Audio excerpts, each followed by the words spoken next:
ஒரு அப்பாவும் பையனும் ட்ரெயினில் போயிட்டு இருக்காங்க.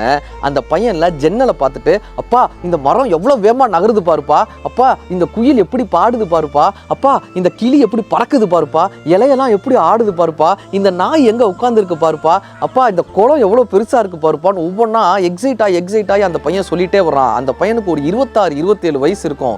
சுற்றி இருக்கிறவங்களாம் ஆச்சரியத்தோட ஒரு கிண்டலோடு பார்க்குறாங்க. 26 வயசு பையன் ஒரு சின்ன பையன் மாதிரி நடந்துக்கிறானே, இந்த பையனுக்கு மன ரீதியாக ஏதோ ஒரு கோளாறு இருக்கும் போலன்னு எல்லாரும் சிரிக்கிறாங்க. ஒரு அம்மா பக்கத்தில் இருக்கிற அம்மா காதில் போய் ஏதோ கிண்டலா சொல்ல அவங்க சிரிக்க அதை எய்த்தாப்புல இருக்கிற அந்த பையனுடைய அப்பா பார்த்துடுறாரு.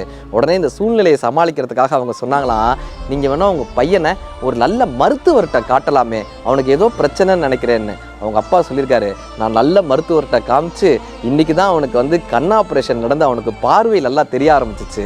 நாங்கள் வீட்டுக்கு போயிட்டுருக்கோம். அவனுக்கு உலகத்தையே இப்போ தான் ஆச்சரியத்தோடு பார்க்குறான்.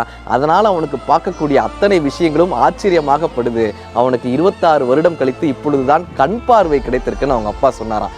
நம்ம உலகத்தில் இருந்துட்டு இன்னொருத்தருடைய உலகத்தை நம்மால் அனுமானிக்கவே முடியாது. Don't judge a book by its கவர்னு ஆங்கிலம் கற்றுக் கொடுக்கிறது. அவ்வியம் பேசேல் என்று தமிழ் நமக்கு கற்றுக் கொடுக்கிறது.